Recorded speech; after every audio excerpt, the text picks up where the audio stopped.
Throughout my life, I've weathered the storm of disdain, clinging on despite the relentless disapproval. As a mother, I felt it was my solemn duty to shield my child until they could stand on their own. But today, as Sam donned his graduation cap, I made the difficult choice to depart from my family. Despite my efforts, the weight of resentment and animosity persisted. Yet I persisted under the guise of motherhood and wifely obligations. However, those days are now behind me, and I've broken free from the confines of familial expectations. As I broke the news to Sam over the phone, I sensed his stunned silence. It marked the first instance where I stood my ground against perpetual criticism. However, his reaction mattered little, for we were no longer bound by the ties of family. My name is Maya, a 45-year-old housewife, residing with my husband Luke and our son Sam. Sam, at 18, was on the brink of graduating high school, an occasion that should have been cause for jubilation. Yet my joy was tainted by Sam's demeanor. "Where's my shirt? You didn't steal it, did you?" he barked one day as I folded laundry. Retrieving his shirt from the basket, I handed it over, only to be met with his unwarranted anger. "You're so inefficient. Can't you put the shirt in my room while I'm sleeping? Don't make me ask for it," he snapped, his words piercing my heart. Helpless, I could only offer apologies, devoid of any retort.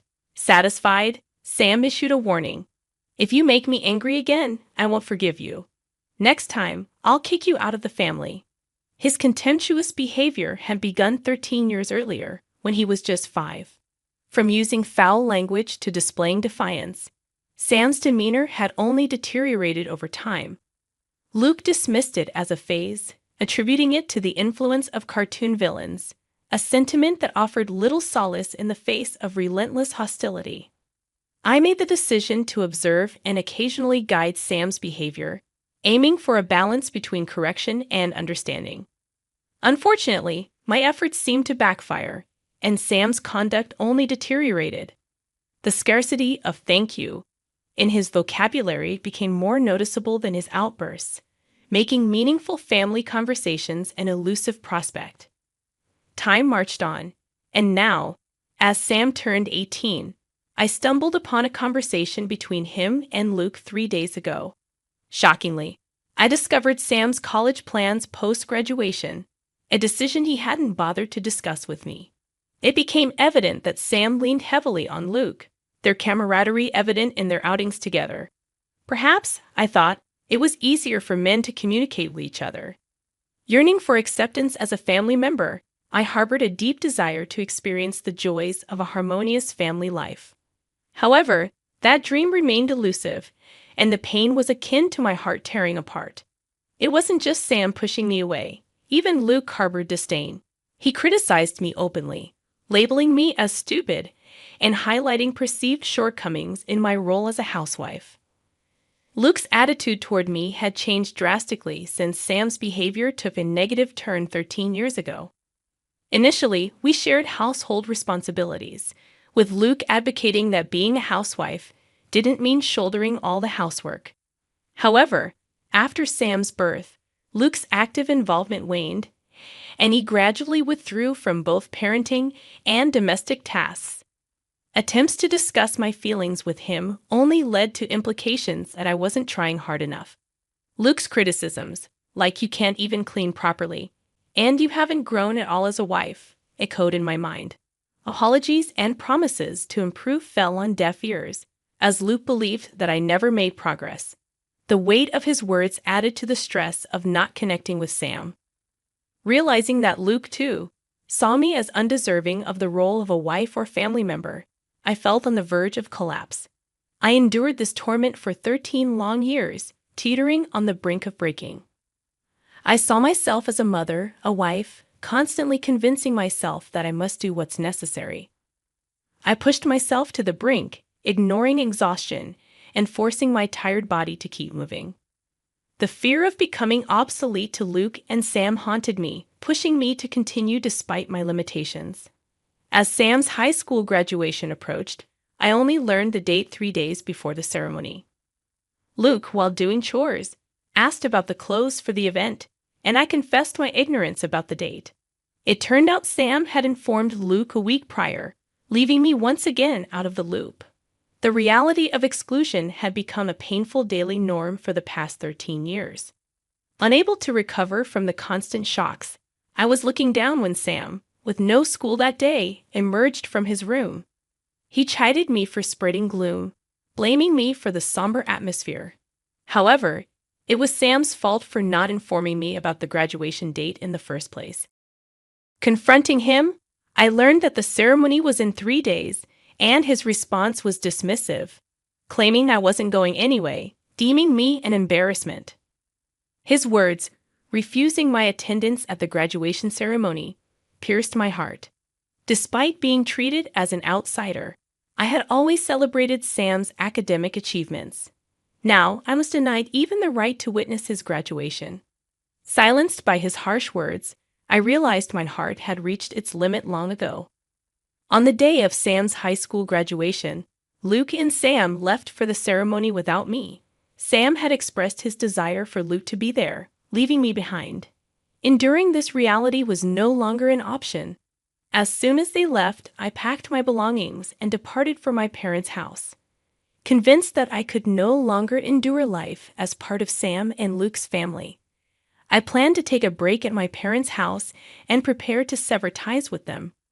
Leaving behind a letter at home, I expressed my consideration of divorce and the desire to live independently. I mentioned the need to discuss details through a lawyer, a challenging task within the 3-day time frame. Selling the house, which was inherited from my father, added to the list of tasks. My dad, a wealthy businessman, had gifted us the house as a wedding present. However, knowing my predicament, my father would likely decide to sell it, deeming the house unnecessary to Luke and me. In the letter, I clearly stated that the house would be sold, and I'd encourage them to take whatever belongings they needed and vacate within a week. While my dad praised me for this decision, I wanted to preemptively address any potential complaints. For now, I'd opted to stay at my parents' house, seeking refuge while I severed ties with my family and began the process of healing from the wounds they had inflicted. It required considerable courage to make this decision, and I felt indebted to my dad, who reacted with anger upon hearing my story, vehemently condemning the mistreatment. Relaxing at my parents' house after such a day, my mobile phone indicated an incoming call. Though I anticipated it was Sam, I checked anyway, confirming my suspicion. Perhaps he called about my absence mentioned in the letter. Honestly, I didn't feel inclined to engage in conversation. After enduring years of being treated as less than family, I lacked the generosity to deal with Sam. However, I recognized the need to confront the past instead of running away, resolving not to let my heart remain unresolved. Answering the phone, Sam's loud and panicked voice demanded to know my whereabouts. He expressed disbelief at the letter and insisted I return home immediately. I couldn't help but smile at his desperation, though he was too consumed by anger to notice. Responding to Sam, I played along, questioning who he was. Sam, confused by my words, began laughing, attempting to dismiss my actions as bad news and accusing me of an inability to live without relying on family. Despite his unpleasant words, I detected a slight tremor in his voice, realizing Sam was also out of his depth. He continued blaming, criticizing, and trying to panic me into returning. Responding calmly, I declared that I didn't have a family, emphasizing that Sam and Luke were not my family. I challenged the notion of family, stating that true family should support and help each other, something Sam and Luke neglected for 13 years, claiming their mistreatment was normal. Enduring 13 years surprised me, fueled by a sense of duty stemming from giving birth to Sam. Despite not being treated as family, the unshakable fact that I am Sam's mother by blood kept me going. I resolved to wait until his high school graduation, hoping that if Sam changed his attitude, I might reconsider cutting ties and continue as a family. However, recalling Sam's demeanor just 3 days before the ceremony made it clear that my expectations were not met. Convinced it was time to take an appropriate stance, I asserted that Sam was no longer my family, relieving me of any obligation to treat him as one. Sam, finally grasping my intentions, urged me to stop the act, insisting that we are family. He questioned the seriousness of selling the house, expressing concern about losing our residence. Remaining resolute, I dismissed his pleas, even as he begged me not to call it a joke and emphasized that he thought the house belonged to his dad, not realizing it was a family inheritance. I coldly told him not to call again, standing firm in my decision. Frustrated, Sam reached his limit and declared that he would involve Luke. Soon, Luke came on the phone, his voice filled with anger, urging me to return home immediately. He couldn't accept what I had done, accusing me of playing around and questioning if I thought I could be forgiven for abandoning my family. Luke's words, rapid and furious, were accompanied by Sam's voice in the background, encouraging him. It no longer mattered to me how angry they were.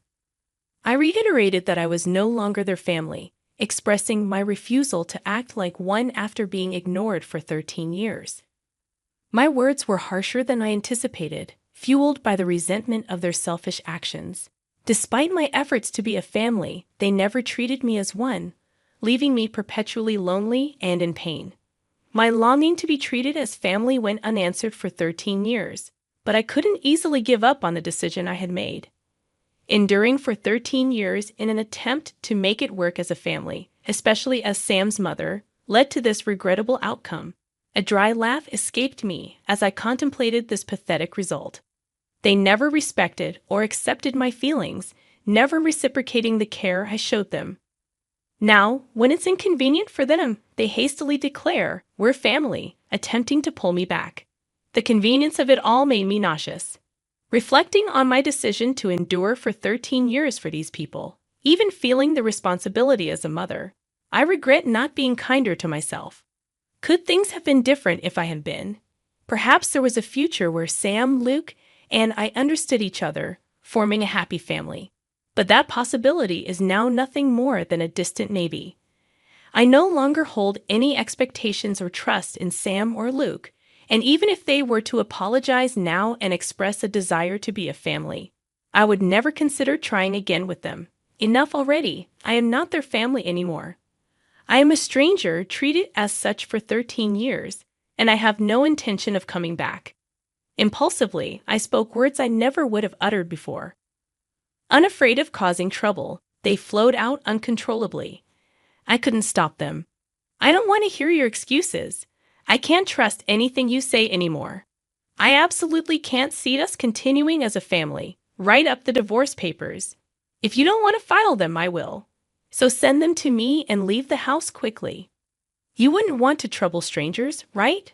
But stop making excuses and get ready. Give up. Goodbye."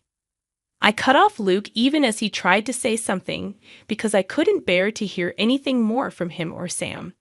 After expressing what I wanted, I hung up the phone.